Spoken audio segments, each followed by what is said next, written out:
Hace Inglés presenta Into the Story, el podcast para aprender inglés con historias reales contadas por gente de todo el mundo.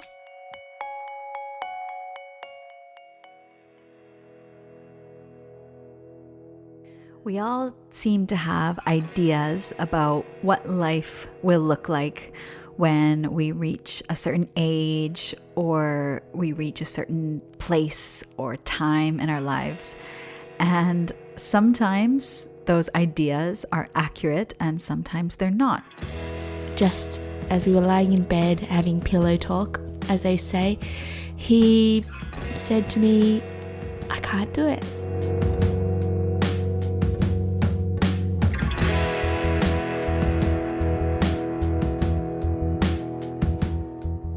So we're going to hear Beck telling us her story and telling us how she started again.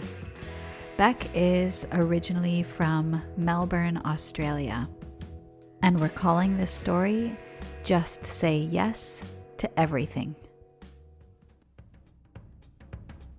Before hearing the story, we're going to look at a little bit of vocabulary that perhaps is new to you and that you're going to hear Beck use in her story.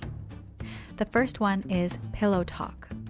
Pillow talk refers to the conversations that you have in bed with your partner or a special someone when you're just laying there with your head on the pillow, having light, nice conversations. Pillow talk. The next word is whirlwind. A whirlwind refers to a chaotic and energetic process, and this is a noun and an adjective. For example, imagine you wanted to travel across a really big country like Canada in 1 week. It would be a whirlwind trip. The next one is a verb, to grieve. To grieve refers to the very intense sadness that we can feel when we lose someone or something. To grieve. And lastly, to be stoked. To be stoked is a very informal adjective that means to feel very excited about something. Imagine that you were going on un viaje muy esperado. The night before, you would be stoked. For each episode, you can get a full vocabulary list and listening comprehension activities on our website, acingles.com. That's la letra A, letra C, ingles.com. Okay, let's get into the story. I met him in a job interview. His name was Julian. We were in a competition for the same job at a law firm. I didn't really think much of him. I thought he was quite a strapping young man. He was very tall and had a very serious face. So in that regard, he was intriguing. But after that day, we both discovered that we got the job. We were both successful in that. And I discovered that he also liked to stand in the corner and eat the free food at our Friday drinks at the law firm. And from there, we discovered that we both took the same train in the mornings together. And I noticed that I started timing my arrival at the train platform to coincide with his. I suppose that's where it all began. We traveled a lot together. For a while, we were in Europe. He was studying in the Netherlands, and I was using it as an excuse to run away to Europe for the summer. We did all those things that young couples do. We traveled. We did the backpacker journey. We had adventures. We moved in together. We had a little apartment by Albert Park, which is a lovely lake in Melbourne near the beach. We loved to do sports together. We did triathlons. We did hiking together. From there, it was probably about 3.5 years into our relationship. We were at an Angus and Julia Stone concert. That was really lovely and a very quintessential Australian folk experience that we decided to get married. People ask me if he was the one to initiate it or if I was, But I really don't know how it came about. It wasn't like he got down on one knee. No, it was a lot more unassuming. It was just, oh, like we're caught up in this beautiful music or these love songs, and I don't know, somehow we left the concert engaged. And so then began the whirlwind of planning a wedding. We did all of the frilly bits of an engagement party. We did dress fittings. We visited locations together. This was about a year in the process, and we'd had invitations sent out. I had my bridesmaids all ready to go. And then it was one evening, 2 months out from the wedding, just as we were lying in bed having pillow talk, as they say, he said to me, "I can't do it. I can't get married." It was such a quiet spoken sentence, but with such grave implications. In that moment, I didn't know really how to process it. He said it so nicely, like, "I just can't get married to you."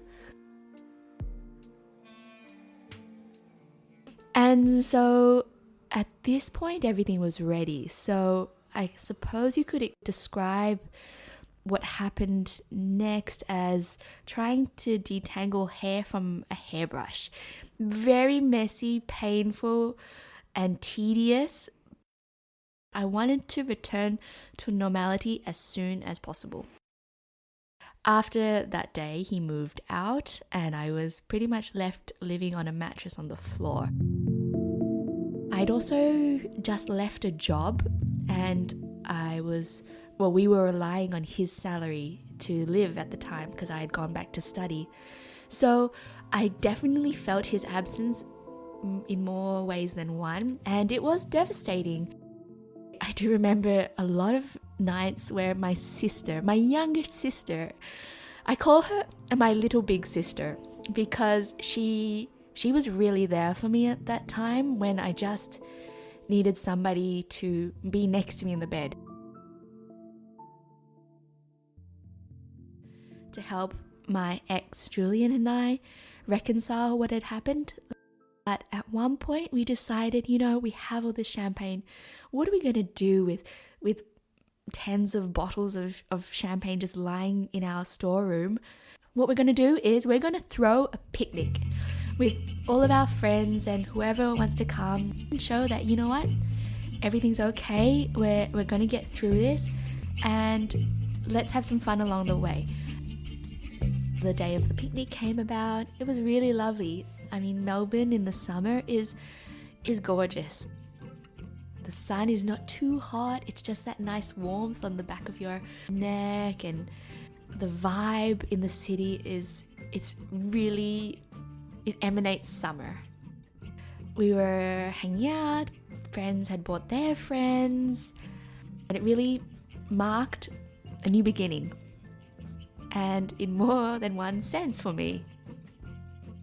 This is where chapter 2 begins of this story. I met a young guy, a young Venezuelan surgeon who just moved to the country called Daniel. And this is my breakup picnic, and he's arrived, and we just started to hang out because he was new to Melbourne. I was on my way out of Melbourne. I'd signed up for a job in New Caledonia, a little island. I was going there to teach. This guy's new to the city. He seems to like hiking. Sure, let's hang out.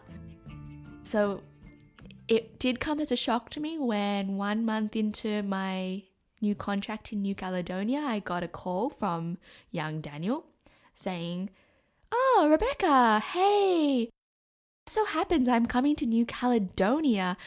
Any chance I could stay with you and we could hang out?" And I suppose from that point, that's where my life with Daniel began. We were in New Caledonia together for 2 weeks, and that was really lovely. And I think that's when we decided there's something here. I think I took on the mentality of just saying yes to everything that came my way. That was part of my new improved me, my new mantra. With this new mantra of say yes in mind, I agreed to move to Perth with Daniel. And then after a year there working in the desert, we said yes to a job opportunity that came Daniel's way in Barcelona. Most recently, we, I suppose, said yes to having a baby together. And so here we are in Barcelona 3 years later with our almost 2-year-old baby girl, Zoe. If I think back to 5 years ago and all those job interview questions that we do, you know, where do you imagine yourself in 5 years' time? I can't say I would ever have imagined this, living a life in Barcelona by the beach. I teach, I help manage an English school. It's amazing. Tomorrow, I'm returning to Melbourne for the first time in more or less 3 years since arriving. And to be honest, I'm really nervous. Let's see how it goes.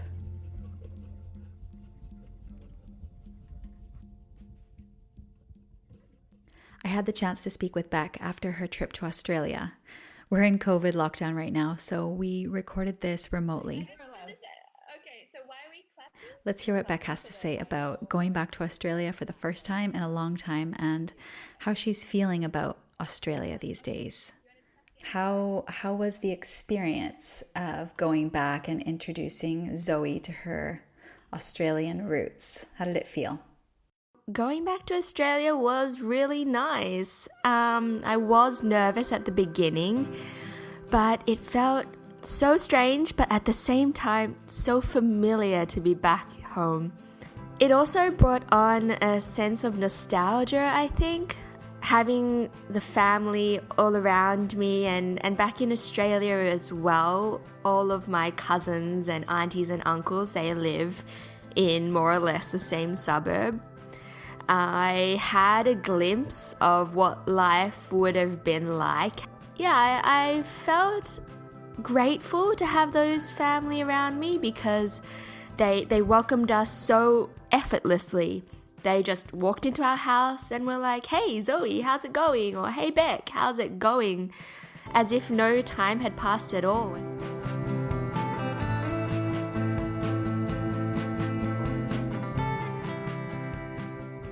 Kept thinking to myself, could I live here again? And I don't know about that.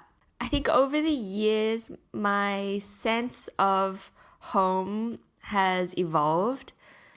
Over the years and when I was a child growing up, my family moved around a lot. For me, my sense of family is more about the people around me and having that constant. Yes, I feel at home in Barcelona more than Australia now, but beyond that, I feel more at home with Zoe and Dan. That's all for today. Si te ha gustado este podcast y quieres seguir escuchando, puedes visitar nuestra página web acengles.com, donde tendrás todos los episodios de Into the Story. También encontrarás algunas actividades y materiales de cada episodio para ayudarte con tu inglés. Thank you for listening, and until next time, we hope you have a good time, or at least a good story to tell.